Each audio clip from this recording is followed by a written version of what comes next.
بسم اللہ الرحمن الرحیم رب زدنی علما۔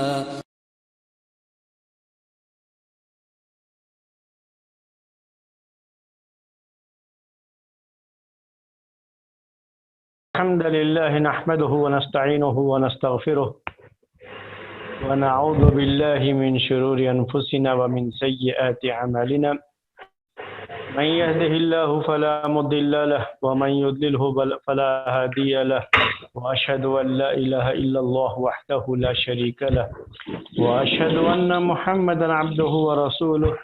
يا أيها الذين آمنوا اتقوا الله حق تقاته ولا تموتن إلا وأنتم مسلمون. يا أيها الناس اتقوا ربكم الذي خلقكم من نفس واحدة وخلق منها زوجها وبث منهما رجالا كثيرا ونساء، واتقوا الله الذي تساءلون به والأرحام إن الله كان عليكم رقيبا. يا أيها الذين آمنوا اتقوا الله وقولوا قولا سديدا يصلح لكم أعمالكم ويغفر لكم ذنوبكم، ومن يطع الله ورسوله فقد فاز فوزا عظيما. أما بعد فإن خير الحديث كتاب الله، وخير الهدي هدي محمد صلى الله عليه وسلم، وشر الأمور محدثاتها وكل محدثة بدعة وكل بدعة ضلالة وكل ضلالة في النار. محترم بھائیوں اور معزز خواتین، مشہور قاعدہ پانچ بڑے قاعدوں میں سے ایک قاعدہ، ایک فقہی قاعدہ ضرر و یزال، کہ نقصان کو دور کیا جائے گا، نقصان پہنچانے والی چیزوں کو زائل کیا جائے گا، دور کیا جائے گا، ختم کیا جائے گا. اس قاعدے کے تحت جو چھوٹے چھوٹے قاعدے اور دوسرے آتے ہیں، ان کی باتیں آپ کے سامنے پچھلے دروس میں رکھی گئیں. آج اسی سلسلے کا یہ آخری قاعدہ ہے، اور یہ بھی بہت اہم ہے. اس قاعدے کو سمجھنا بھی بہت ضروری ہے، اور اس قاعدے کو آپ سمجھ گئے تو سمجھیے کہ اسلام کی جو خوبیاں ہیں، اسلامی شریعت کی خوبیاں، یہ آپ کے سامنے بڑی اجاگر ہو جائیں گی اور بہت ہی کلیئر ہو جائیں گی کہ ہم جس دین کے ماننے والے ہیں اس دین میں کتنی خوبیاں ہیں، اور واقعی یہ اللہ کا دین ہے، اور اللہ کے سارے بندوں کو اسی دین کے مطابق زندگی بسر کرنی چاہیے. تو قاعدہ آج کا یہ ہے کہ یتحمل الضرر الخاص لدفع الضرر العام.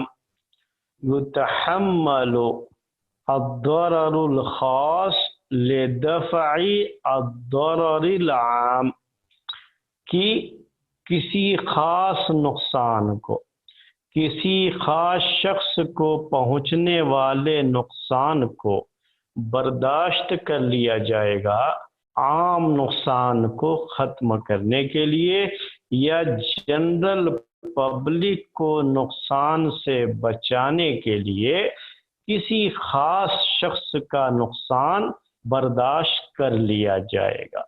یہ ہے آج کا جو ہے قاعدہ، یہ ہے ضابطہ ایک جو ہے، اور اس ضابطے کا جو ہے بھی تعلق ہماری پوری زندگی سے ہے، ہماری پوری زندگی سے اس کا. اور یہ کبھی بھی، یہ بھی ایک لاجک ہے، جو ہم کہتے ہیں کہ اکثر یہ جو قواعد ہے نا، یہ ایک لاجک بھی ہے. اور ہمارا دین عقل کے خلاف نہیں ہے، ہمارا پورا دین کیا ہے، عقل کے موافق ہے. اور اسی سے آپ کو یہ بات بھی سمجھ میں آ گئی. اسی لیے ہم نے کہا کہ ہمارے دین کی جو خوبیاں ہیں، وہ خوبیاں بھی آپ کے سامنے اجاگر ہوں گی اس سے، کہ کیسا ہمارا دین یہ انسانی فطرت کے عین موافق ہے، اور ہمارا یہ دین عقل، منطق، لاجک جو ہے، اس لاجک سے جو ہے جڑا ہوا ہے. کوئی اس کی چیز ایسی نہیں ہے جو عقل میں آنے والی نہیں ہو یا جو سمجھ میں آنے والی نہ ہو. تو آج کا قاعدہ بھی بالکل یہی قاعدہ ہے. یتحمل الضرر الخاص لدفع الضرر العام، کہ خاص نقصان کو برداشت کر لیا جائے گا عام نقصان کو دور کرنے کے لیے یا عام نقصان سے بچنے کے لیے، دوسرے الفاظ میں جنرل پبلک کو نقصان سے بچانے کے لیے پارٹیکولر کسی ایک شخص کا نقصان جو ہے برداشت کیا جا سکتا ہے۔ یہ آج کا جو ہے قاعدہ ہے۔ اب اس قاعدے کو سمجھنے کے لیے اس کی دلیل کیا ہے، کہاں سے یہ قاعدہ بنایا گیا؟ یہ قاعدہ بنایا گیا ہے شریعت کے جو مقاصد ہیں، مقاصد شریعہ جسے کہتے ہیں، شریعت کے مقاصد، انہی مقاصد کو سامنے رکھ کر کے اور اسلام میں جو سزائیں رکھی گئی ہیں ان سزاؤں کو سامنے رکھ کر کے یہ قاعدہ بنایا گیا ہے۔ تو پورے جو ہے اس کو میں آپ کو سمجھاؤں گا۔ یہ پہلے تو یہ مقاصد شریعت کیا ہے، شریعت کے مقاصد کیا ہیں، یہ شریعت کیوں نازل کی گئی ہے، یہ احکام کیوں نازل کیے گئے ہیں، یہ قواعد کیوں بنائے گئے ہیں، یہ جو ہے شریعت کے اصول کیوں بنائے گئے ہیں، اللہ تبارک و تعالیٰ نے ہمارے لیے گائیڈ لائن کیوں نازل فرمائی ہے، کیوں قرآن کو نازل کیا گیا اور کیوں رسولوں کو بھیجا گیا، اور دنیا کے نظام کے لیے اللہ تبارک و تعالیٰ نے جو شریعت نازل فرمائی، ہر دور میں ہر نبی کے اوپر شریعت نازل کی گئی، آخری نبی کے اوپر بھی، ہمارے نبی کے اوپر بھی شریعت نازل کی گئی ہے۔ تو یہ شریعت، اس کا جو ہے مقصد کیا ہے؟ تو یہ 5 بڑے بڑے مقاصد ہوتے ہیں، شریعت کے 5 بڑے بڑے مقاصد ہیں، یعنی کہہ لیجئے کہ انسان سے جڑی ہوئی 5 چیزوں کی حفاظت یہ شریعت کا بنیادی مقصد ہوتا ہے۔ یہ 5 چیزیں کیا ہیں؟ نمبر 1 دین کی حفاظت، یہ بہت اہم چیز ہے کہ دین کی حفاظت کی جائے۔ جو دین ہے، جس دین کے لوگ ماننے والے ہیں، اور جو شریعت ہے جو اللہ تعالیٰ کی طرف سے نازل کی گئی شریعت ہے، اس کی حفاظت کی جائے۔ اللہ تبارک و تعالیٰ نے خود اس کی حفاظت کا ذمہ لیا ہے، تو یہ حفاظت انسانوں کے ذریعے سے ہی کرائی جاتی ہے۔ اللہ تبارک و تعالیٰ کی طرف سے ایسے لوگ پیدا کیے جاتے ہیں جو اس کی حفاظت کرتے ہیں، اور اللہ تعالیٰ کی طرف سے ایسے احکام نازل کیے جاتے ہیں جن احکام پر عمل کر کے اس کی حفاظت کی جاتی ہے۔ تو دین کی حفاظت، ایک تو پورے دین کی حفاظت، پوری شریعت کی حفاظت، اور ایک کیا ہے؟ کسی خاص شخص کے دین کی حفاظت۔ اسی طرح سے کوئی بھی شخص جو ہے یا کہیے پوری امت جو دین اسلام کو مان رہی ہے، تو لوگوں کے دین کی حفاظت کے لیے جو ہے اس قاعدے کو جو ہے لوگوں کے دین کی حفاظت کے لیے بھی استعمال ہوتا ہے۔ تو پہلا کیا ہے؟ شریعت کس لیے نازل کی گئی؟ دین کی حفاظت۔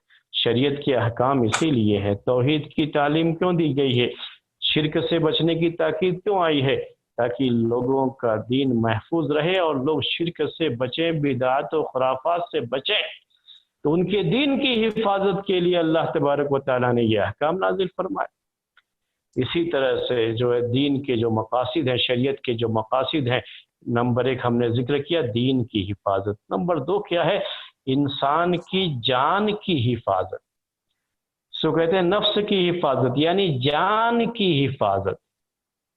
انسانی خون یہ بہت ہی قیمتی چیز ہے، یہ کوئی آسان نہیں کہ گاجر مولی کی طرح سے لوگوں کو کاٹا جائے، ذبح کیا جائے اور لوگوں کی جان لی جائے۔ نہیں، انسانی جان کی بڑی اہمیت ہے، اور انسانی جان کی حفاظت یہ بھی شریعت کے مقاصد میں سے ایک مقصد ہے۔ جو تیسری چیز کیا ہے؟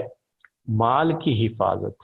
لوگوں کے ہاتھ میں جو مال ہے، مال اس کی حفاظت ضروری ہے۔ اس مال کی حفاظت کے لیے اللہ تبارک و تعالیٰ نے شریعت نازل کی ہے۔ اور جو آپ سنتے رہتے ہیں، پڑھتے رہتے ہیں، یتیم کے مال کی حفاظت، آپ جو پڑھتے رہتے ہیں کہ یہ خریدنا اور بیچنا جائز نہیں ہے، سود حرام ہے، جو یہ چیزیں جو ہے پڑھتے رہتے ہیں، جو بھی اس طرح کے احکام ہیں شریعت کے، یہ سب کی سب کس کے لیے نازل کیے گئے ہیں؟ مال کی حفاظت کے لیے نازل کیے گئے ہیں۔ اور اس کے بعد جو ہے چوتھی چیز، تین چیزیں ہو گئی آپ کو، دین کی حفاظت، جان کی حفاظت، مال کی حفاظت۔ چوتھی چیز ہے عزت اور آبرو کی حفاظت، اسی کو نسل کی حفاظت بھی کہتے ہیں۔ عزت بڑی اہم چیز ہے انسان کی، عزت چلی جائے تو کہتے ہیں سب کچھ چلا گیا۔ تو عزت کی حفاظت کے لیے یہ انسان جو ہے بہت کچھ کرتا ہے۔ اللہ تبارک و تعالیٰ نے بھی جو شریعت نازل فرمائی ہے اس میں اس پوائنٹ کو خاص طریقے سے ذہن میں رکھا گیا ہے، یعنی یہ پوائنٹ خاص طریقے سے اس میں جو ہے اس کا لحاظ رکھا گیا ہے کہ عزت لوگوں کی محفوظ رہے، کسی کی عزت پر کوئی ڈاکہ نہ ڈالے۔ یہ چار چیزوں کی پانچویں چیز یہ ہے عقل کی حفاظت۔ عقل اللہ تبارک و تعالیٰ نے انسان کو دی ہے، انسان کے پاس سے اگر عقل چلی جائے تو اس کا فزیکل وجود تو رہ جاتا ہے لیکن کچھ بھی نہیں۔ یہ عقل نہیں تو سمجھو زندگی نہیں۔ مجنون اور دیوانہ پاگل ہو جائے تو کیا ہے، اس کا کچھ بھی اعتبار نہیں۔ اصل انسان کا وجود کیا ہے، اس کے عقل سے ہوتا ہے، تبھی وہ مکلف بھی ہوتا ہے اور احکام اس سے جڑے ہوتے ہیں۔ کوئی پاگل ہو جائے، دیوانہ ہو جائے تو یہ عقل جو اللہ تعالیٰ نے دی ہے بڑی نعمت ہے، اس کی حفاظت کے لیے بھی اللہ تبارک و تعالیٰ نے احکام نازل فرمائے۔ تو یہ شریعت کے مقاصد ہیں میرے بھائیو، یہ پانچ اہم مقاصد ہیں۔ انہی مقاصد کی حفاظت کے لیے شریعت کی اب قوانین ہم آپ کو پیش کریں گے، اور ان قوانین میں یہی قاعدہ جو ہے کار فرما ہوتا ہے کہ یتحمل الضرر الخاص لدفع الضرر العام، کہ عام نقصان سے لوگوں کو بچانے کے لیے، جنرل پبلک کو نقصان سے بچانے کے لیے خاص نقصان کو گوارا کیا جا سکتا ہے۔ یعنی اس قاعدے کو سمجھنا ہے تو یوں سمجھے، سے ہم نے اس سے پہلے آپ کو بتایا تھا کہ اگر دو چیزوں میں نقصان ہے، ایک میں نقصان کم ہے، ایک میں نقصان زیادہ ہے، اور ہمارے پاس کوئی چوائس نہیں ہے سوائے اس کے کہ ہم ان دونوں میں سے کسی ایک کو اختیار کریں، یعنی ہم ان دونوں میں سے کسی ایک کو اختیار کرنا ہمارے لیے مجبوری ہو جائے تو ہم ایسے وقت میں جس میں نقصان کم ہے اسے اختیار کر لیتے ہیں۔ کل ہم نے آپ کو یہ بتایا، ویسے ہی آج کے قاعدے میں کیا بات ہے اس کو سمجھنے کے لیے کہ ہمارے سامنے اب یہ سچویشن ہے، یہ حالت ہے کہ ایک طرف اگر ہم یہ کام کرتے ہیں، یہ چیز کرتے ہیں تو کسی خاص شخص کو اس کا نقصان ہوتا ہے، اور دوسری طرف کیا اگر یہ چیز نہیں کرتے ہیں تو پوری قوم کو اس کا نقصان اور اس کا خمیازہ بھگتنا پڑے گا، یعنی نقصان پوری قوم کو ہوگا، وہ نقصان سارے انسانوں کو ہوگا، وہ نقصان پوری سوسائٹی کو ہوگا۔ تو ایک طرف سوسائٹی کا نقصان اور ایک طرف کسی خاص شخص کا نقصان، جب یہ دونوں شکل ہمارے سامنے آ جائے اور ہمیں دونوں میں سے کسی ایک کو چوائس کرنا ہی ہے، اختیار کرنا ہی ہے، چوز کرنا ہی ہے، تو جو ہے کیا کرنا ہے پھر آپ کو ایسے وقت میں؟ جو نقصان کسی خاص شخص سے جڑا ہوا ہے یا جو نقصان کیا ہے کسی خاص نقصان ہے، اس کو جو ہے گوارا کر لیں گے، اس کو برداشت کر لیں گے، اسی کو اختیار کر لیں گے، تاکہ بڑے نقصان سے یا کہہ لیجئے کہ جنرل نقصان سے، جنرل پبلک کو نقصان سے بچایا جا سکے۔ یہ چیزیں ہوتی ہیں میرے بھائی، یہ ایک جو ہے مسئلہ ہوتا ہے۔ تو یہ اب میں آپ کے سامنے جو شریعت کے مقاصد، 5 مقاصد میں نے پیش کیے، ان مقاصد کو یعنی دین کی حفاظت، مال کی حفاظت، جان کی حفاظت، عزت و آبرو کی حفاظت اور عقل کی حفاظت، اس کے لیے دیکھیے شریعت نے جو سزا کے قوانین رکھے ہیں، یہ سزا کے پورے قوانین اسی قاعدے کے تحت ہیں، اور لاجک ہے اس میں، یعنی عقل میں بات سمجھ میں آنے والی ہے، آپ کو بھی سمجھ میں بات یہ آئے گی۔ اب میں آپ کو ایک ایک کر کے جو ہے پیش کرتا ہوں. یہ دیکھیے، دین کی حفاظت کے لیے اللہ تبارک و تعالی نے دین کی حفاظت کے لیے کیا کیا ہے؟ مرتد کی سزا قتل رکھی ہے. دین کی حفاظت کے لیے مرتد کی سزا کیا رکھی گئی ہے؟ قتل رکھی گئی. ایک مرتد کو جب قتل کیا جاتا ہے، اس کی سزا قتل ہے، اسے قتل کر دیا جائے گا. تو یہ وہ چونکہ آدمی وہ قتل ہو رہا ہے تو اس کا نقصان تو ہے. یہ اس مرتد کا یہ نقصان ہے، اس کے جان کا نقصان ہو رہا ہے. لیکن اس نقصان کو گوارا کر لیں گے، برداشت کر لیں گے پوری پبلک کو اس دین کے نقصان سے بچانے کے لیے کہ ایسے ہی اگر ان کو آزاد چھوڑ دیا گیا تو ہر کوئی ایسے ہی کرے گا کہ ہاں بھائی یہ دین صحیح نہیں ہے اس لیے ہم چھوڑیں. حالانکہ لوگوں کے لیے ایک راستہ بن جائے گا. کیا ہوگا؟ آئیں گے، جی ہاں کچھ دن رہے، 2 دن 3 دن، پھر اس کے بعد نہیں یہ دین بالکل جو ہے ایسا ہے ویسا ہے، ہم نے آ کر کے دیکھ لیا اس میں اور اسی لیے ہم چھوڑ گئے. جبکہ کچھ بھی نہیں ہوگا، صرف کیا ہے، لوگوں کو دین سے متنفر کرنے کے لیے یہ ایک سلسلہ شروع ہو جائے گا لوگوں کا. تو اسلام نے ایسے لوگوں کی سزا کیا رکھی ہے؟ قتل رکھی ہے. اس کو کہتے ہیں مرتد کی سزا قتل ہے، یہ دین کی حفاظت کے لیے. اب اس کے بعد جو ہے مال کی حفاظت کا مسئلہ. مال کی حفاظت کے لوگوں کے مال کی حفاظت کے لیے اسلام نے ہاتھ کاٹنے کی سزا رکھی ہے. چور کا ہاتھ کاٹا جائے گا. کوئی مال چوری کر رہا ہے، کسی کا مال چوری کیا، چور پکڑا گیا، چوری ثابت ہو گئی اور اتنا ہے مال کی جو چور کی یعنی ہاتھ کاٹنے کے نصاب کو پہنچتا ہے وہ، تو ہاتھ چور کا کاٹا جائے گا. آپ کے ذہن میں یہ سوال آئے گا کہ بھائی یہ اس کا ہاتھ کاٹیں گے تو اس میں تو اس کا نقصان ہو رہا ہے نا. اور آپ کے یہاں قاعدہ کیا چل رہا تھا کہ نقصان کو دور کیا جائے گا، نقصان سے بچا جائے گا، نقصان کو زائل کیا جائے گا، یہ قاعدہ چل رہا تھا. تو یہاں تو آپ ہاتھ کاٹیں گے اس کا تو یہ تو نقصان ہے، اس کا، اس آدمی کا نقصان ہے. لیکن چور کا ہاتھ کاٹنے سے لوگوں کا مال محفوظ ہو جائے گا. اگر ایک کا ہاتھ کاٹا گیا تو پوری پبلک کا مال محفوظ ہو جائے گا. تو مال کی حفاظت کے لیے شریعت نے سزا کیا رکھی ہے؟ چور کا ہاتھ کاٹ دیا. جہاں یہ سزا نافذ ہوتی جا کر کے پوچھئے کہ کہیں کوئی چوری نہیں ہوتی، کس کو پڑھیے کہ اپنا ہاتھ کٹوائے گا. تو یہ فائدہ ہے اس کا. خاص جو ہے یہ خاص نقصان ہے. اس چور کا ہاتھ کاٹا جائے گا، چور کا صرف نقصان ہے جب اس کا ہاتھ کاٹا گیا، لیکن اس نقصان کو برداشت کر لینے سے پوری قوم کا مال محفوظ ہو جاتا ہے. اور اس کی ہمیں ضرورت ہے، سماج کو اس کی ضرورت ہے. اگر آپ چاہتے ہیں کہ امن و شانتی کا سماج گہوارہ بنے، امن و شانتی ہر جگہ پائی جائے، تو اس امن و شانتی کے لیے یہ چیز ضروری ہے. آپ کو میرے خیال میں یہ بات سمجھ میں آ گئی ہوگی. یہ مال کی حفاظت کی بات ہوئی.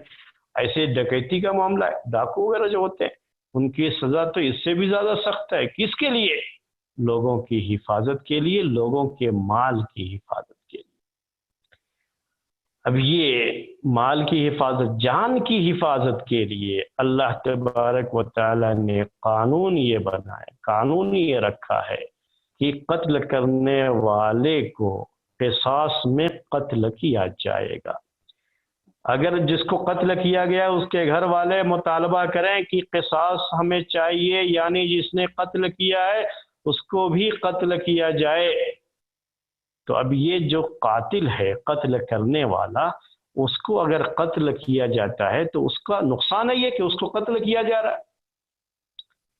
تو آپ نقصان کو نقصان سے، الضرر لا یزال بضرر مثلہ، اس سے پہلے ایک قاعدہ پڑھے تھے، اسی قاعدے کا یہ آج کا قاعدہ جو استثناء ہے اس سے، یعنی اسی سے اس کو الگ کیا گیا ہے کہ اس میں ضرور اس قاتل کا نقصان ہے، لیکن اس کے اس خاص نقصان کو برداشت کیا جائے گا پوری قوم کی جان کی حفاظت کے لیے۔ ایک آدمی کو قصاص میں قتل کیا جائے گا تو اس کے بعد کسی کو ہمت نہیں ہوگی کہ کسی کا قتل کرے، سب کی جو ہے جان محفوظ ہو جائے گی۔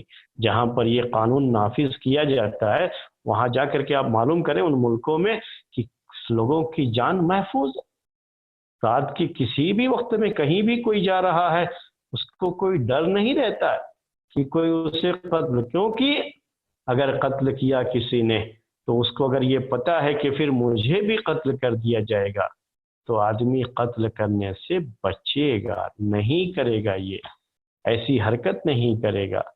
تو ایک جو ہے شخص پر اگر اس حکم کو نافذ کیا جاتا ہے، اس قانون کو نافذ کیا جاتا ہے تو پوری قوم محفوظ ہو جاتی ہے۔ یہ کس کی حفاظت ہوئی میرے بھائیو؟ یہ جان کی حفاظت۔ اس کے لیے اللہ تبارک و تعالیٰ نے قصاص کا قانون رکھا ہے اور یہ اسی قاعدے سے جڑا ہوا ہے۔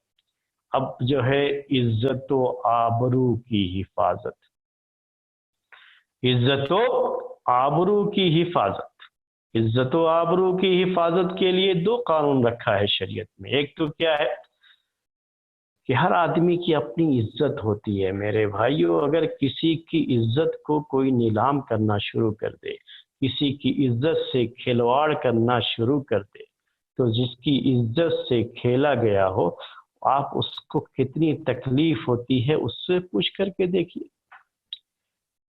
تو یہ عزت سے کھلواڑ دو طرح سے ہوتا ہے۔ ایک کھلواڑ یہ ہوتا ہے عزت سے کہ کسی پر جھوٹا الزام لگا دیا جائے، کسی بھی خاتون پر جھوٹا الزام لگا دیا گیا کہ یہ عورت نے ایسا کیا ہے، جھوٹا الزام۔ کسی بھی آدمی پر، پاک جو ہے دامن آدمی ہے، کوئی اس نے غلطی نہیں کیا، کوئی زناکاری بدکاری نہیں کیا، لیکن کسی نے اس کے اوپر زناکاری کا الزام لگا دیا۔ الزام لگنے سے اس آدمی کی عزت تو چلی جاتی ہے۔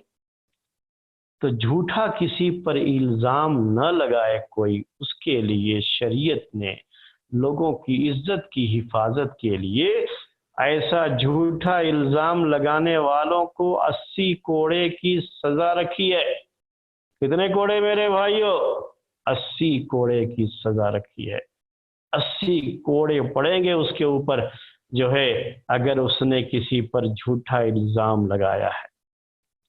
اسی طرح سے اگر کوئی شخص کسی عورت کی عزت کو تار تار کرتا ہے، یہ جو ہے عزت پر حملہ کرنے کی دوسری شکل ہے کہ کسی عورت پر اگر اس نے حملہ کیا اور اس کی عزت سے کھیلا، اس کو جو اس کے ساتھ بدکاری کیا، تو ایسے زانی اور بدکار کی سزا اسلام میں اگر وہ شادی شدہ ہے تو اسے پتھر مار مار کر کے ہلاک کر دیا جائے گا۔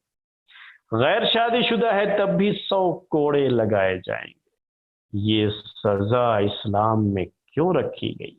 حالانکہ جس کو سزا دی جا رہی اس کو تو نقصان ہے، لیکن اس نقصان کو برداشت کیا جائے گا پوری جو ہے قوم کی بہن بیٹیوں کی عزت کو محفوظ کرنے کے لیے۔ ایک شخص کو اگر صحیح معنی میں سزا مل جائے تو ساری جو ہے بہن بیٹیاں محفوظ ہو جائیں گی، ان کی عزتیں محفوظ ہو جائیں گی، اور اسلام نے یہی چیز رکھی ہے۔ یہ جو ہے شریعت کے مقاصد ہیں میرے بھائی، تو اس لیے اسلام نے یہ سخت سزائیں رکھی ہیں۔ اب اس کے بعد اب آخری چیز کیا ہے اس میں مقاصد شریعت میں؟ عقل کی حفاظت۔ عقل کی حفاظت، عقل بھی بڑی نعمت ہے اللہ تبارک و تعالیٰ کی، اس کی حفاظت ضروری ہے۔ اس کی حفاظت کے لیے شریعت نے کیا رکھا ہے کہ اگر کوئی شراب پیتا ہے تو شراب پینے والے کو 40 کوڑے کی سزا رکھی ہے، 40 کوڑے لگیں گے۔ کیا ہوا؟ یہ کیا مسئلہ ہے؟ یہ آپ بتا سکتے ہیں کہ اب کہیں گے کہ اس آدمی کو جس کو کوڑے لگائے جا رہے ہیں اس کو تو نقصان ہے نا، اتنی تکلیف ہوگی اس کو، تو یہ خاص نقصان برداشت کیا جائے گا۔ پوری قوم کو شراب کی لت میں مبتلا کرنے سے بچانے کے لیے ہر ایک کے دل میں یہ ڈر ہو کہ اگر ہم نے شراب پی تو ہمیں 40 کوڑے لگیں گے. اگر یہ ڈر ہوگا تو لوگ شراب نہیں پئیں گے، اور اس طرح سے عقلیں لوگوں کی محفوظ رہیں گی. اب تو یہ تو شراب کی بات تھی. اب آج کے زمانے کے جو یہ ہیروئن، کوکین، پتہ نہیں کیا کیا ہوتا ہے، یہ نشے والی جو چیزیں ہیں آج، جو شراب سے بھی کہیں زیادہ نقصان پہنچانے والے ہیں، جو مختلف قسم کے ڈرگس جو ہے لیتے ہیں لوگ، وہ تو اور زیادہ انسان جو ہے بالکل جو ہے سوچنے سمجھنے کی اس کی صلاحیت ختم ہو جاتی ہے. تو ایسی تمام چیزیں میرے بھائیوں کیا ہے، اس کی سزا تو 40 کوڑے سے کہیں زیادہ ہے. ایسا کرنے والوں کو ہو سکتا ہے اسلامی حکومت رہے تو ایسے لوگوں کو زمین پر فساد پیدا کرنے کی وجہ سے قتل کی سزا بھی دے دے. پوری قوم کو اس سے بچانے کے لیے ایسا رکھا گیا ہے. اب یہ چیزیں آپ کو مقاصد شریعت کی روشنی میں میں نے کس طرح سے اسلام میں جو سزائیں رکھی گئی ہیں، اور ان سزاؤں میں اسی قاعدے کو، یعنی یہی لاجک ہے، یہی قاعدہ ہے اس میں، اور اسی قاعدے کے تحت یہ سزائیں رکھی گئی ہیں. اور اس سے آپ کو اندازہ ہو رہا ہوگا کہ ہم جس دین کے ماننے والے ہیں اس دین میں کس طرح سے ہر چیز میں ایک لاجک ہے، ہر چیز اپنے آپ میں عقل کے مطابق ہے، فطرت کے مطابق ہے. کسی سے بھی آپ پوچھیں جس کے پاس واقعی معنی میں عقل ہوگی تو ضرور کہے گا، عقل سلیم اگر رکھتا ہے، کہ پوری قوم کو نقصان سے بچانے کے لیے تھوڑا نقصان، کسی خاص شخص کا نقصان برداشت کیا جا سکتا ہے. زیادہ نقصان سے بچانے کے لیے، سب کو نقصان سے بچانے کے لیے تھوڑا نقصان تو برداشت کیا جا سکتا ہے. پورا دانت اگر خراب ہو جائے گا، ایک دانت جو ہے کیڑ لگ گیا ہے، اس کی وجہ سے اگر یہ ہے کہ اگر اس کو نکالا نہیں گیا تو پورا دانت ہی خراب ہو جائے گا. تو عقل کا تقاضا کیا ہے کہ جو دانت خراب ہے اس کو نکال دیا جائے کہ جو ہے دوسرا دانت متاثر نہ ہو. یہی ہے، یہ نقصان ہے لیکن اس کو برداشت کر لیا جائے گا. تو عام یہ تو خیر اس قاعدے کے تحت نہیں آتا، یہ دوسرے قاعدے کے تحت آتا ہے. لیکن میں آپ کو ایک بات کہہ رہا ہوں کہ کوئی بھی شخص، اس کی عقل میں یہ چیز آتی ہے، یہ مکمل طریقے سے سینس ہے. یہ انسان جو ہے کہ جو ہے عقل ہے، یہ لاجک ہے، اور اسی کے مطابق شریعت کے یہ مسائل بھی ہیں. کہیں بھی ایسا نہیں ہے کہ کسی پر کوئی ظلم کیا گیا. اب میں آپ سے جو ہے کچھ سوالات کروں گا تو دیکھیں گے آپ جو ہے اس قاعدے کو کہاں تک سمجھے. ایک آدمی جادوگر ہے، جادو اور میجک جسے کہتے ہیں، تو جادو کرتا ہے، جادو کر کے لوگوں کو نقصان پہنچاتا ہے. تو جادوگر جسے کہتے ہیں، میجیشین جسے آپ کہتے ہیں. تو یہ جادوگر کی سزا اسلام میں قتل ہے. یہ شریعت کے مقاصد میں سے کس مقصد میں یہ چیز آتی ہے کہ اس کی قتل کی سزا رکھی گئی؟ جی شیخ، انسان کو لوگوں کی جان بچانے کے لیے. کیونکہ یہ جادوگر جو ہے نا، یہ لوگوں کو نقصان پہنچاتا ہے. تو جنرل پبلک کو اس کے نقصان سے بچانے کے لیے، اس کے جادو کے نقصان سے بچانے کے لیے اس جادوگر کو ہی ختم کر دیا جائے. تو یہ ایک آدمی کا نقصان ہوا کہ جادوگر کا نقصان ہوا کہ اس کی جان گئی، لیکن پوری پبلک اس کے نقصان سے محفوظ ہو جائے گی، اس کے جادو کے نقصان سے محفوظ ہو جائے گی. تو یہ میرے بھائیو مسئلہ ہے. میں اب آپ کو ایک دوسرا سوال کرتا ہوں، جو ہے وہ جو اس کا جواب اگر آپ دے دیں گے تو میں سمجھوں گا کہ یہ قاعدہ آپ کو اچھی طرح سمجھ میں آ گیا. کہیں کہیں کچھ جھولا چھاپ ڈاکٹر کہلاتے ہیں. کیا کہلاتے ہیں میرے بھائیو؟ جھولا چھاپ ڈاکٹر.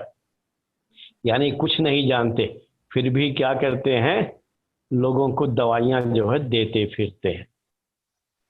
ایسے لوگوں پر پابندی لگائے حکومت کہ یہ لوگ کسی کو دوا نہیں دے سکتے، جھولا چھاپ ڈاکٹروں کو لوگوں کو دوائیاں دینے سے منع کیا جائے تو یہ اس قاعدے جو آج کا قاعدہ ہے اس قاعدے کے لحاظ سے کون سے اس میں آئے گا؟ شریعت کے جو مقاصد ہیں ان میں سے کس حصے میں آئے گا؟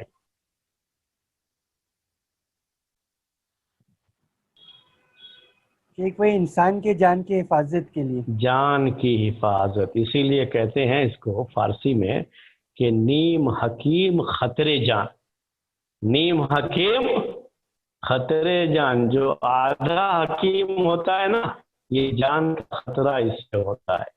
تو لوگوں کی جان کی حفاظت کے لیے ایسے لوگوں پر یہ ڈاکٹری کا پیشہ اختیار کرنے سے ان کو منع کر دیا جائے گا۔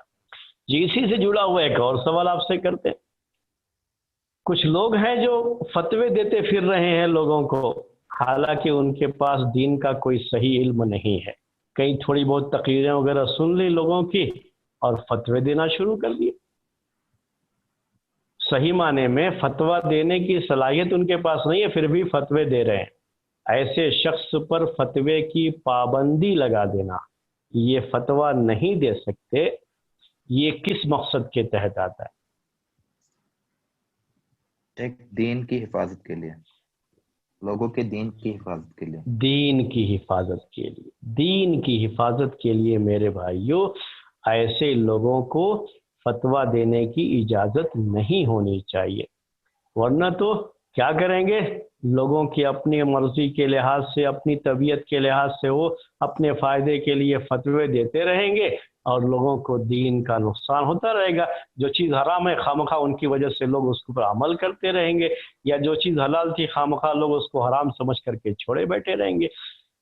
تو یہ چیزیں ہیں، یہ جو ہے آپ کو ہم نے پیش کی ہیں۔ اب اس کے بعد جو ہے اب آپ کے سامنے ہم کچھ مثالیں پیش کریں گے اس قاعدے کا۔ ہم نے کہا ہماری پوری زندگی سے اس کا تعلق ہے، تو اب پوری زندگی سے اس کا تعلق ہے تو لین دین کے کچھ مسائل ہوتے ہیں، خریدنے بیچنے کے کچھ مسائل ہوتے ہیں، میں اس کی کچھ جو ہے مثالیں آپ کے سامنے پیش کروں گا۔ شریعت میں جو لین دین کے اصول بتائے گئے ہیں، جو لوگ بھی یہ حدیثیں پڑھے ہوئے ہیں لین دین والی، ان کو یہ اچھی طرح سے پتہ ہے کہ ان حدیثوں میں اللہ کے رسول صلی اللہ علیہ وسلم نے ایسی تمام شکلوں کو حرام قرار دیا ہے خریدنے اور بیچنے میں، جس میں کسی ایک شخص کا تو فائدہ ہوتا ہے لیکن جنرل پبلک کو اس کا نقصان ہوتا ہے۔ تو شریعت نے کیا کیا؟ اس کو حرام قرار دیا، بلکہ اس کے مقابلے میں یہ اس کو جو ہے یہ جائز قرار دیا شریعت نے کہ اگر ایک شخص کا نقصان ہوتا ہے لیکن اس سے پوری پبلک کو اگر فائدہ ہو رہا ہے تو اس نقصان کو برداشت بھی کیا جا سکتا ہے۔ ایسی جو ہے شکلیں ملتی ہیں۔ میں اب آپ کو کچھ جو ہے اس کی باتیں پیش کرتا ہوں۔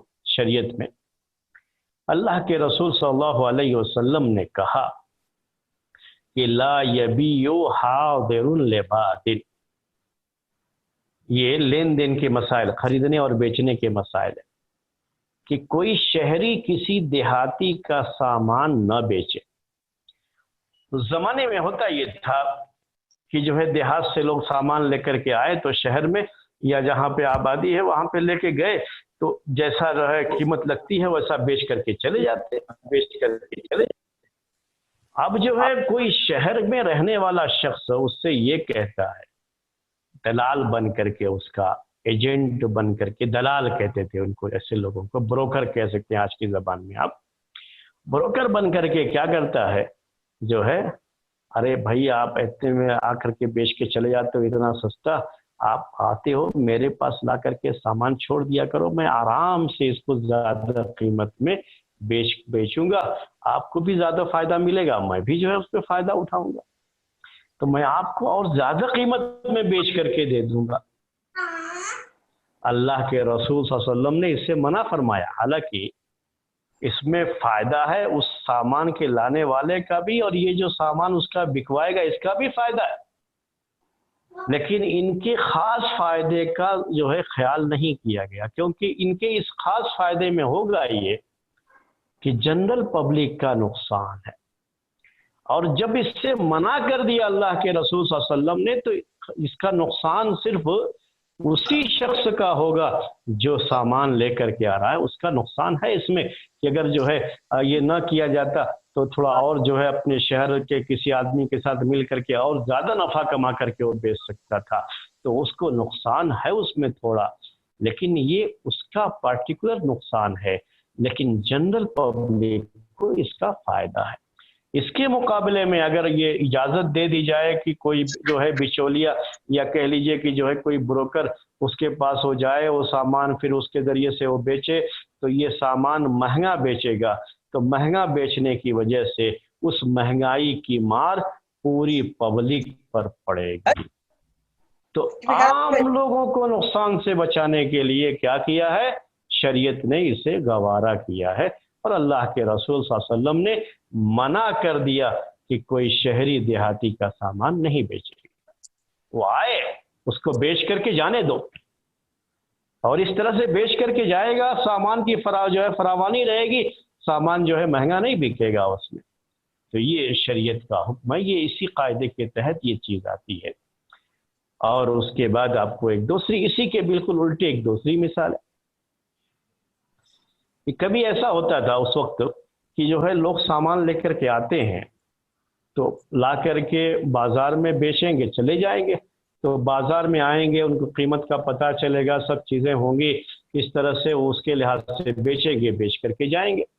تو اس میں کیا ہوتا تھا کہ بعض مرتبہ کچھ لوگ راستے میں ہی جا کر کے ان سے جو ہے ملاقات کر کے راستے میں ان سے پورا سامان خرید کر کے وہ لے کر کے چلے آتے تھے.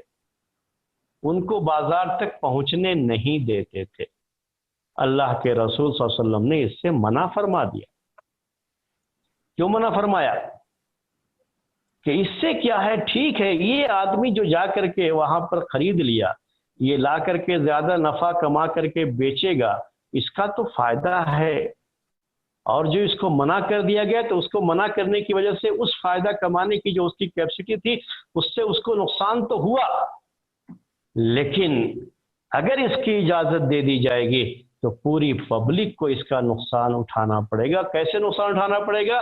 کہ اب یہ پورا مال جب لے کر کے یہ خود جو ہے اپنے قبضے میں کر لے گا اور خود خرید لے گا تو من چاہی قیمت پر بعد میں جیسے چاہے گا بیچے گا، اور پوری پبلک کو اس نقصان کو بھگتنا پڑے گا.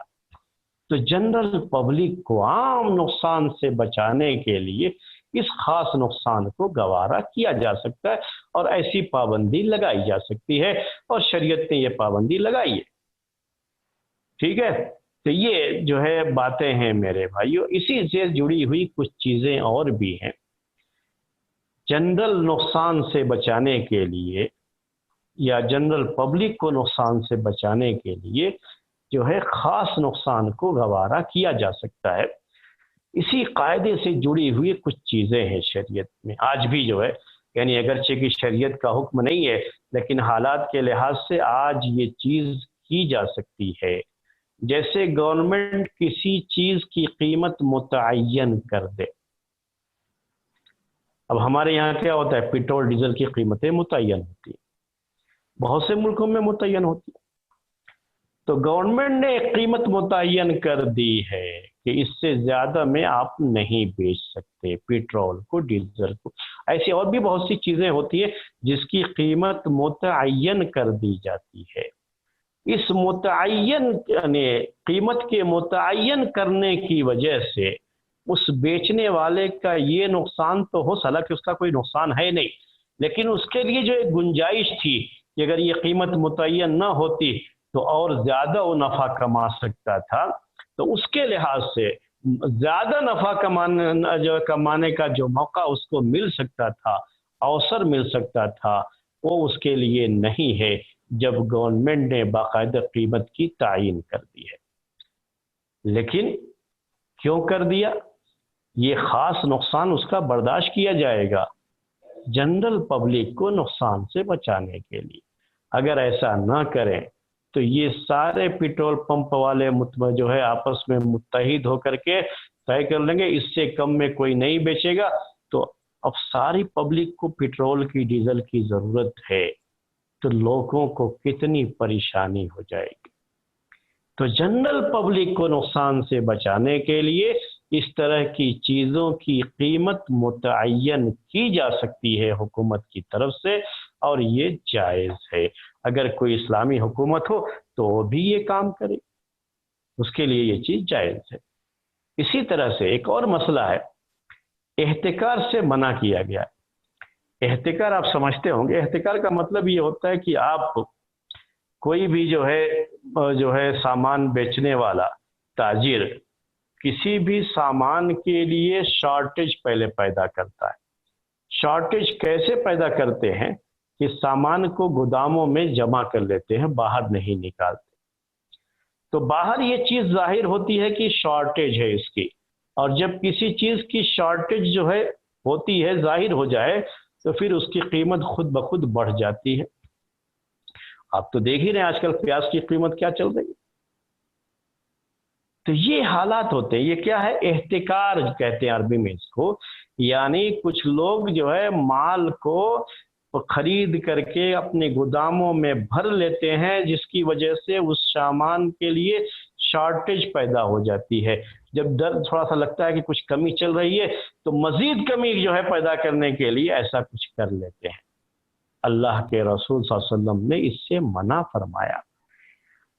اس کو منع کرنے سے جو آدمی جس کے پاس پیسہ تھا وہ سامان خرید کر کے وہ اپنے گودام میں بھر لیا، تو بعد میں بیچے گا تو زیادہ پیسہ ملے گا، تو یہ جو زیادہ پیسہ کمانے کا اسے اوسر مل رہا تھا، ایک اپارچونٹی تھی، ایک موقع تھا، اس کو یہ منع کرنے کی وجہ سے اس سے نقصان ہوا۔ اب اس سے وہ فائدہ نہیں، لیکن یہ خاص نقصان ہے جو اس تاجر کا ہے، لیکن اگر اس کی اجازت دیں گے تو جنرل پبلک کا نقصان ہو جائے گا۔ جنرل پبلک کا نقصان کیا ہے کہ اس سامان کی قیمت بہت زیادہ ہو جائے گی میرے بھائیو، تو اس سامان کی قیمت آسمان سے باتیں کرنے لگے گی، عام لوگوں کی پہنچ سے وہ چیز باہر ہو جائے گی۔ تو یہ چیزیں عام پبلک کو، جنرل پبلک کو نقصان سے بچانے کے لیے اس کو جو ہے منع کر دیا۔ اللہ کے رسول صلی اللہ علیہ وسلم نے احتکار سے منع فرمایا۔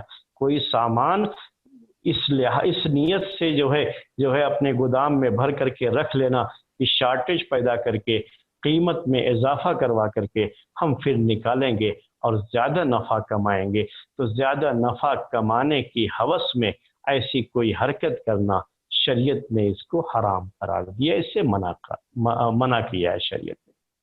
تو یہ ہے میرے بھائیوں، یہ ہے مسئلہ اور یہ ہے آج کی بات جو آپ کے سامنے جو ہے پیش کی گئی۔ آج کا یہ قاعدہ ہے، اور ہم نے آپ سے یہ بھی کہا کہ ہماری پوری زندگی سے اس کا تعلق، ہمارا جو تعلیم کا نظام ہوتا ہے، ایجوکیشنل سسٹم جو ہے، اسی طرح سے اور بھی چیزوں کے جو سسٹم ہوتے ہیں، یہ سارے سسٹم اسی ایک قاعدے کے تحت آتے ہیں۔ کیوں سسٹم بنایا جاتا ہے کسی چیز کا؟ یہ سسٹم بنایا ہی جاتا ہے نقصان سے بچانے کے لیے۔ اس سسٹم کی وجہ سے کبھی کسی خاص شخص کو کوئی نقصان ہو سکتا ہے، لیکن اس کے خاص نقصان کو برداشت کریں گے جنرل جو ہے لوگوں کو نقصان سے بچانے کے لیے۔ اب کوئی بھی ایک سسٹم ہے، آپ کہیں جو ہے کسی اسکول کی بات لے لیجئے، اسکول میں سسٹم بنا دیا گیا ہے کہ آپ کو 7:30 کو اسکول میں رہنا ہے۔ اب کیا ہوتا ہے اس میں 7:30 کو آپ آئے تو ٹھیک ہے گیٹ سے اندر، اگر 7:30 کے بعد آئے تو گیٹ کے باہر ہی رہنا پڑے گا، اندر نہیں جا سکتے۔ اب یہاں کیا ہے، آپ کہیں گے کہ بھئی آپ اس کو اندر نہیں جانے دے رہے ہو، تو اس بچے کا، اس اسٹوڈنٹ کا تو اس میں نقصان ہے نا، فائدہ کیا ہے آپ کو اس سے؟ یہ خامخواہ اس کا نقصان چھوڑ دیتے، جا کے بیٹھتا تو کچھ تو سیکھ لیتا تھا، آپ نے اس کو اندر جانے ہی نہیں دیا تو نقصان ہے نا اس کا۔ ہاں نقصان ہے، لیکن اس خاص نقصان کو برداشت کیا جائے گا پورے بچوں کو نقصان سے بچانے کے لیے۔ کیسے کہ اگر ایسے ہی چھوڑتے گئے تو آج 1 ہے، کل 2 ہوگا، پرسوں 10 ہوں گے، اور نظام کی کوئی حیثیت نہیں رہ جائے گی۔ اس لیے وہ ادارے جہاں جو سسٹمیٹک نہیں ہوتے ہیں، جہاں کوئی سسٹم نہیں ہوتا ہے، تو دیکھیں گے آپ کہ وہاں سے پڑھے ہوئے جو بچے ہوتے ہیں ان کی زندگی بھی ایسے ہی رہتی ہے۔ آج ہمارا حال بھی ایسے ہی ہو گیا۔ دوسری قوموں نے ہماری ان جو ہے ضابطوں اور قاعدوں سے جو ہے فائدہ اٹھایا، جو اسلامی ضابطے اور قاعدے تھے اس سے فائدہ اٹھایا، اور ہم لوگ خود ہی چھوڑ بیٹھے۔ آپ کسی کرسچن اسکول میں چلے جائیے، جو ٹائم ہے اس ٹائم پر گیٹ بند ہو گیا، پھر اس کے بعد کوئی بھی آئے نہیں کھولا جائے گا، جس کا نتیجہ یہ ہوتا ہے کہ ہر کوئی وقت سے پہلے حاضر ہو جاتا ہے، اور بڑی پابندی ہوتی ہے ان کے یہاں وقت کی۔ یعنی ہمارے اپنے اس ملک میں بھی جو کرسچن اسکول ہیں ان کے اسکولوں میں بڑی پابندی، بڑا ڈسپلن ہوتا ہے۔ یہ ہم خود بھی تعریف کرتے رہتے ہیں اس کی، لیکن خود ہمارا حال یہ ہے کہ ہماری جو مینجمنٹ کے اسکول ہوتے ہیں اس میں کوئی پابندی نہیں۔ کیوں؟ یہی مسئلہ ہوتا ہے میرے بھائی، یہی چیز ہوتی ہے۔ تو یہ ایک بات ہے، اس کو ہمیں ذہن میں رکھنا چاہیے کبھی بھی جو ہے کہ کسی خاص شخص کے نقصان کو برداشت کیا جا سکتا ہے جنرل نقصان سے لوگوں کو بچانے کے لیے، یا جنرل پبلک کو نقصان سے بچانے کے لیے خاص نقصان کو گوارا کیا جا سکتا ہے، برداشت کیا جا سکتا ہے، کوئی حرج کی بات نہیں ہے۔ یہ چند باتیں تھیں، اب آپ کا کوئی سوال ہو تو آپ سوال کر سکتے ہیں۔ السلام علیکم شیخ۔ وعلیکم السلام۔ شیخ کبھی کبھی ایسا ہوتا ہے کہ سیزن کے ٹائم پہ بہت زیادہ فصل ہوتا ہے اور اتنا زیادہ ہو جاتا ہے کہ اس کا اصل بیچنے میں قیمت نہیں ملتا ہے، تو لوگ اسٹور کر لیتے ہیں کہ آف سیزن میں اس کو بکری کیا جائے گا، وہ لوگوں کو بھی فائدہ ہوگا اور ان کو بھی فائدہ ہوگا، تو کیا یہ جائز ہے؟ جی ہاں جائز ہے۔ آپ جو کہہ رہے ہیں نا وہ کیا ہے، میں آپ کو اس کی شکل بتاتا ہوں۔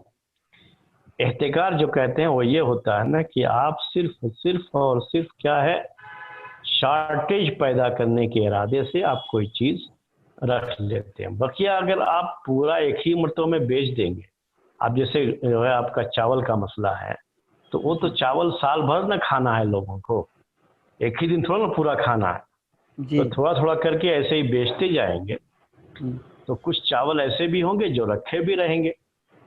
تو ایک سسٹم ہوتا ہے، اصل چاول کے اندر یہ ہوتا ہے کہ جو پرانا چاول ہوتا ہے وہ زیادہ جو ہے لوگ اس کو پسند کرتے ہیں، تو اس کی قیمت زیادہ ہوتی ہے اور نئے چاول کی قیمت کم ہوتی ہے۔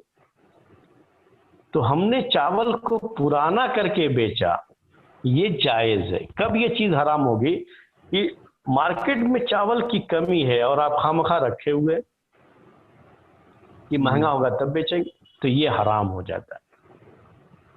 لیکن کوئی کمی نہیں ہے، وہ تو اپنا جیسے ہمیشہ ہوتا ہے ویسے ہی چاول ہوا ہے، اور چاول ہے، ہر جگہ پر چاول ہے، لیکن پرانا چاول لوگ خریدتے ہیں، تو پرانا چاول ہم کر کے بیچیں گے تو ہم کو اس کا ریٹ اچھا ملے گا، اس کے لیے ہم پرانا کر کے اسے بیچتے ہیں۔ لوگوں کی وہ بھی ضرورت ہے پرانا چاول، تو لوگ اپنے اپنے گھروں میں اکٹھا کریں گے تو لوگوں کے گھروں میں اتنی جگہ کہاں ہے، تو اس کے لیے ہم خود اپنے اسٹوریج بنا کر کے رکھتے ہیں کہ ہم نے اس میں اکٹھا کر کے رکھا، سال بھر کے بعد نکالا اور اس کو بیچ دیا، تو پھر جو ہے پیدا ہو جائے گا، تو پھر جو ہے ہم ایسے ہی کریں گے۔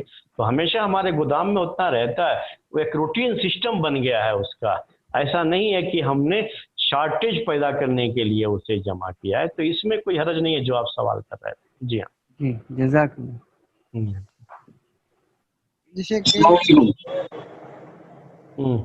بولیے۔ السلام علیکم۔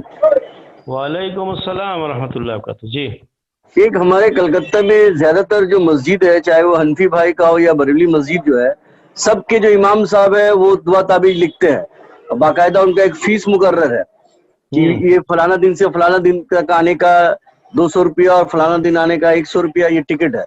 تو ان کا بھی کام تو وہی جادوگر کے طرح ہی ہوتا ہے، یہ تو لوگوں کو فائدہ کیا، ہم کو لگتا ہے نقصان ہی پہنچا۔ کام نہیں ہے، یہ بھی کام غلط ہے، لیکن خیر یہ جادو کا کام نہیں ہے، تعویذ کا یہ دھوکہ دھڑی کا کام ہے، یہ دھوکہ دیتے ہیں، اس سے کچھ ہوتا نہیں ہے۔ اشیک یہ کہتے ہیں کہ یہ موکل حاصل کیا ہوا ہے، میں تو باقاعدہ کو ایسا جانتا ہوں جو گلبریز دیتے ہیں، بولتے لیا کہ گلبریز رکھ دو اپنے گھر میں اور 4 دن بعد دیکھنا۔ یہ جو ہے نا کچھ ہوتا نہیں ہے ان کا۔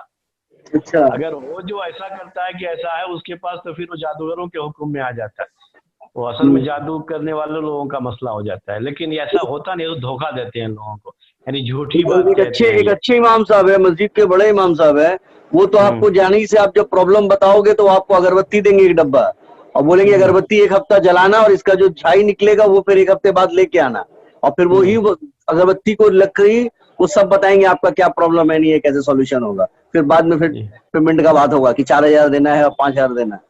جی ہاں بالکل غلط ہے، یہ ساری چیزیں کیا ہے غلط ہیں، اور دین کی حفاظت کے لیے ان سب پر پابندی لگائی جائے گی۔ اگر واقعی اسلامی جو ہے حکومت ہوتی تو ان سب پر پابندی لگنی چاہیے، کیونکہ لوگوں کی دین کی حفاظت کی جائے تو مقاصد اللہ ہدایت شریعت دیں گے۔ کی۔ جی ہاں، لیکن آپ یہاں کچھ کر نہیں سکتے نا، کیونکہ اب یہاں آپ کو جو ہے اس میں اور ان کو بھی آزادی، آپ کو بھی آزادی، جی تو جی جو ہے شیخ، جی کچھ کر نہیں سکتا۔ تو بس دعا ہی کر سکتے ہیں کہ اللہ تعالیٰ ان کو ہدایت دے، جی ہاں دعا ہی کر سکتے ہیں، آپ صحیح جو ہے دین کا سمجھ ان دے۔ کو اور سمجھا بھی سکتے ہیں کہ آپ غلط کر رہے ہیں۔ ارے اگر سمجھانے جائیں گے شیخ تو وہ تو تلوار لے کے ان کے باہر لوگ کھڑے ہیں، اچھا، ان کا پھر ان کے پھر لوگ ہیں، ان کو پہلے ان سے ٹکٹ بنانا پڑتا ہے، ٹکٹ بنا کے پھر ہاں اندر جانا پڑے گا، اور پھر وہی مولانا جب اسٹیج پہ پروگرام کرتے ہیں تو بولتے دعا تعویذ نہیں کرنا چاہیے۔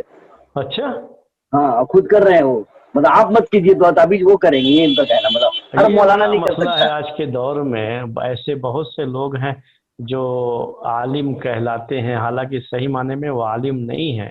ایسے لوگوں کو عالم کہنا بھی علم کی توہین ہے، جن کے پاس جو ہے جو اس طرح سے پیسے کماتے ہیں، غلط انداز سے پیسے کماتے ہیں، ایسے لوگوں کو تو عالم کہنا بھی نہیں چاہیے، علم کی توہین ہے یہ۔ جی جی جی ہوں ٹھیک ہے سر، جزاک اللہ خیر۔ جزاک اللہ۔ شیخ، احتکار کھانے کے ساتھ خاص ہے یا کوئی بھی سامان ایسا ہو جس کی عام ضرورت ہے لوگوں کو؟ پھر سے بولیے۔ احتکار کھانے کے ساتھ خاص ہے یا ایسی کوئی بھی چیز جو لوگوں کو اس کی عام ضرورت ہو؟ جی ہاں، کوئی بھی ایسی چیز جس کی لوگوں کو عام ضرورت ہے اور ہر کسی کو اس کی ضرورت ہے، اور لوگوں کی زندگی سے اس کا گہرا تعلق ہو گیا ہے کہ اس کے بغیر اب لوگوں کی زندگی کا تصور نہیں کر سکتے آپ، تو وہ ساری چیزیں اس میں داخل ہیں۔ ایسا نہیں ہے کہ یہ خاص کھانے پینے کی چیزوں کے لیے ہے، وہ چیز جو پہلے جو ہوتی تھی وہ کھانے پینے کی چیزوں کے تعلق سے ہی یہ چیزیں ہوتی تھی، اور کھانے پینے کی چیزیں ہی پہلے ایسی مانی جاتی تھی کہ انسان کی زندگی اسی سے جڑی ہوئی ہے، کھائے گا پیے گا نہیں تو زندہ کیسے رہے گا۔ آج تو ہماری زندگی سے اور بھی کچھ ایسی چیزیں جڑ گئی ہیں جو بالکل جو ہے سمجھ لیجئے کہ اس کے بغیر زندگی کا کوئی تصور نہیں، جیسے آج کل ڈیزل اور جو ہے یہ پیٹرول وغیرہ ہے، یہ سب جتنی چیزیں ہیں نا اس طرح کی ایسی جڑ گئی ہیں لوگوں سے کہ اگر یہ نہ ہو تو ایک دن بھی لوگوں کے لیے مشکل ہو جائے گا۔ تو کبھی کوئی یہ ہو جاتا ہے، ہڑتال وغیرہ کا مسئلہ رہتا ہے، کہیں کچھ جو ہے مظاہرے وغیرہ کا مسئلہ رہتا ہے کہ جو ہے پیٹرول پمپ بند رہیں گے، تو لوگ پہلے سے ہی اپنے پاس اپنی گاڑیوں میں مختلف چیزوں میں یہ جو جن کی ضرورتیں ہوتی ہیں یہ پہلے سے لوگ اس کو اکٹھا کر لیتے ہیں، اسی لیے پہلے سے ان کو اعلان کرنا پڑتا ہے۔ اتنی سخت ضرورت ہے لوگوں کو، اس کے بغیر زندگی بالکل جو ہے ٹھپ پڑ جائے گی۔ انٹرنیٹ کیا ہے آج کل لوگوں کی زندگی کے لیے یعنی ایسا معاملہ اس کا ہو گیا ہے کہ اس کے بغیر زندگی بالکل ادھوری ہو جائے گی آپ کی۔ تو ایسی چیزوں میں بھی اگر کوئی شخص صرف فائدہ حاصل کرنے کے لیے، لوگوں کو لوٹنے کے لیے کچھ بھی جو ہے بناتا ہے تو گورنمنٹ کی طرف سے اس پر پابندی لگنی چاہیے تاکہ جنرل پبلک کو کسی نقصان سے بچایا جا سکے۔ جی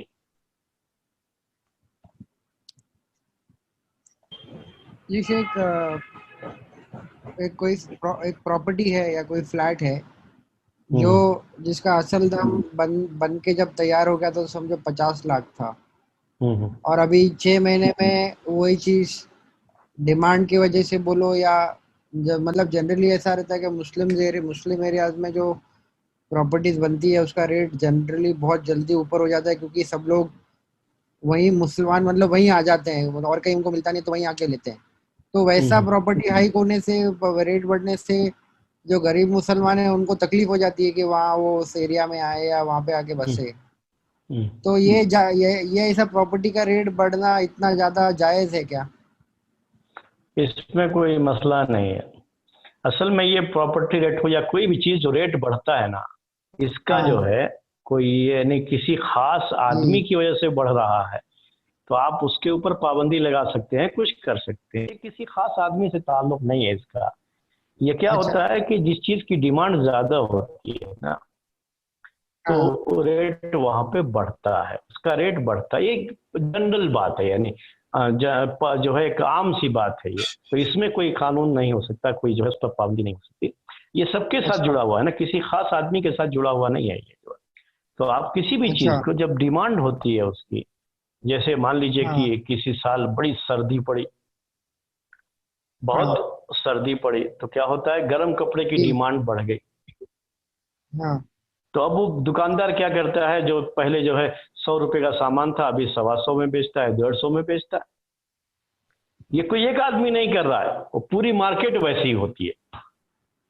جی اچھا سمجھ رہے ہیں نا؟ تو اس میں پھر کوئی یہ نہیں ہوتا کہ آپ اس کے اوپر کسی طرح کی کوئی پابندی نہیں لگا سکتے.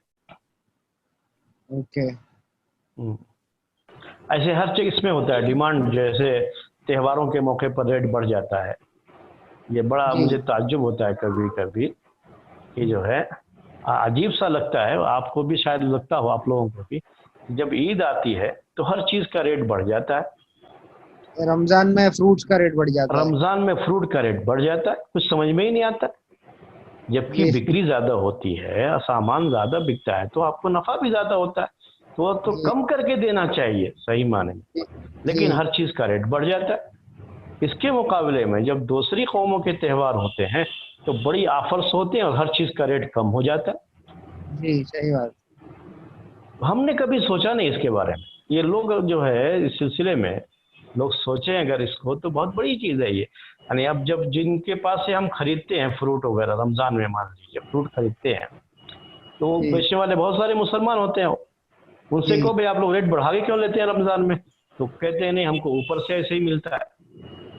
تو کون جو ہے اس کو ریٹ بڑھاتا ہے اس وقت؟ اگر ہم تھوڑا اس سلسلے میں جو ہے غور کر کے اس مسئلے کو حل کریں تو شاید جو ہے ہمارے تہواروں پر بھی چیزیں جو ہے آفر میں آئیں اور کم ریٹ میں آئیں. ایسا جو ہے ہو جائے گا. کوئی یہ نہیں ایک مرتبہ طے کر لیں کہ ہم اس سے زیادہ قیمت پہ نہیں خریدیں گے. تو یہ کچا سامان ہے یہ فروٹ وغیرہ، کتنے دن تک روک کر کے بیچے گا؟ اگر جو ہے 2-4 دن کے لیے افطاری جو ہے تھوڑا روکی فکی ہی کر لیں کوئی بات نہیں، تو دیکھیے کیسے پھر جو ہے ریٹ نیچے ہو جاتا ہے. صحیح بات. تو تھوڑا خیال کریں گے تو شاید جو ہے جنرل پبلک کو اس میں نقصان سے بچایا جا سکتا ہے. تو یہ چھوٹے جو بیوپاری ہوتے ہیں ان کا زیادہ مسئلہ نہیں ہوتا. یہ وہ کہتے ہیں اوپر سے ہی اور ریٹ مہنگا ان کو ملتا ہے اس وقت. یہ ہم مین مارکیٹ سے ہی مہنگا آتا ہے. جی ہاں جی ہاں. ٹھیک ہے صاحب، ٹائم ہو گیا، آج کا درس بند کیا جائے. آخری سوال شیخ. ہاں جی بولیے. یہ اہل حدیث لوگ جب دوسری رکعت جوائن کرتے ہیں نماز میں، اگر جماعت کی نماز ہو رہی ہو تو وہ پہلا پکڑتے ہیں، وہ پہلا رکعت پکڑتے ہیں. حنفی کے یہاں ہے کہ وہ اگر دوسری رکعت جوائن کر رہے ہیں تو دوسری پکڑ کے چلتے ہیں. تو یہ کس قاعدے سے لیا جاتا ہے؟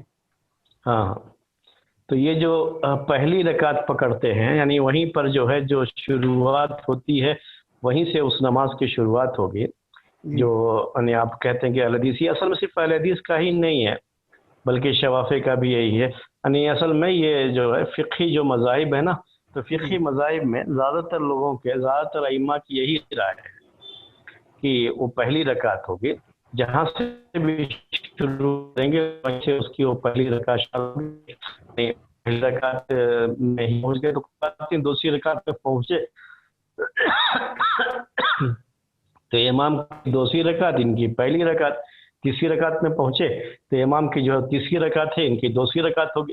تو یہ جو ہے پہلی رکعت ہوگی ان کی، جو امام کی تیسری رکعت ان کی پہلی رکعت. تو یہ جو ہے شروعات جہاں سے شروع کر رہے ہیں. اگر سجدہ اور جو ہے یہ کا مسئلہ ہے اور جو ہے اہل حدیث یہ بھی ہے کہ جو ہے رکوع بھی مل جائے تب بھی پھر اس کا جو ہے رکعت کا کوئی اعتبار ہی نہیں ہے. قیام سے ملے تبھی رکعت کا اعتبار ہوگا. تو میں یہ کہہ رہا تھا آپ سے کہ ان کی دلیل جو اس سلسلے میں ہے اسی دلیل کی روشنی میں یہ بات کہتے ہیں. دلیل یہ ہے کہ فما ادرکتم فصلوا، لمبی حدیث ہے کہ یہ کہ جب اقامت ہو چکی ہوتی ہے تم لوگ آتے ہو نماز کے لیے تو تو آرام سے چلتے ہوئے آؤ، پورے سکون اور وقار کے ساتھ آؤ، دوڑتے بھاگتے نہیں. جتنی تم کو نماز مل جائے امام کے ساتھ اتنی امام کے ساتھ پڑھو. وَمَا فَاتَكُمْ فَأَتِمُّوا، اور جو تمہاری چھوٹ جائے اسے تم مکمل کرو. تو اتمو آیا ہوا ہے لفظ، تو اس کے معنی ہوتے ہیں پورا کرنے کے، کمپلیٹ کرنے کے. اس کو یہ نہیں ہے کہ جو پہلے چھوٹ گئی تھی اسے قضا کرو، بلکہ یہ ہے کہ اسے کمپلیٹ کرو. یعنی کمپلیٹ کرنے کی بات کب آئے گی؟ کہ جب آپ کی شروعات وہیں سے ہوئی، 1 رکعت آپ نے امام کے ساتھ پائی، 2 رکعت پائی، اور 2 رکعت آپ کی جو ہے ابھی باقی ہے، تو آپ وہ 2 رکعت کمپلیٹ کرو. تو کمپلیٹ کرنے میں یہی چیز آتی ہے اصل. تو وہ لفظ جو آیا ہوا نا فاکملو، تو اس سے یہ استدلال کرتے ہیں، دلیل دیتے ہیں کمپلیٹ کرنے کی. ایک جو ہے روایت میں فقدو بھی آیا ہوا ہے، لیکن عربی زبان میں قضا کے ایک معنی جو ہے کمپلیٹ کرنے کے ہی آتے ہیں، یعنی پورا کرنے کے آتے ہیں. جیسے قرآن میں ہے فَإِذَا قُضِيَتِ الصَّلَاةُ، جب نماز پوری کر لی گئی. وہ کمپلیٹ کے معنی، جب نماز کمپلیٹ ہو جائے، جمعے کے دن کہا گیا کہ کمپلیٹ ہو جائے، تم نے جو ہے سلام پھیر دیا تو نکل جاؤ اور جو ہے پھیل جاؤ. جو روزی ہے، روزی روٹی ہے اللہ تعالیٰ کی طرف سے، وہ تلاش کرنے کے لیے پھیل جاؤ. تو اس طرح سے کمپلیٹ کرنے کی جو بات کہی گئی ہے حدیث میں، اسی سے وہ لوگ دلیل لیتے ہیں، اور وہی صحیح ہے. اسی لیے جزاک اللہ خیر. ٹھیک ہے. سبحانک اللہم و بحمدک، اشہد ان لا الہ الا انت، استغفرک و اتوب الیک.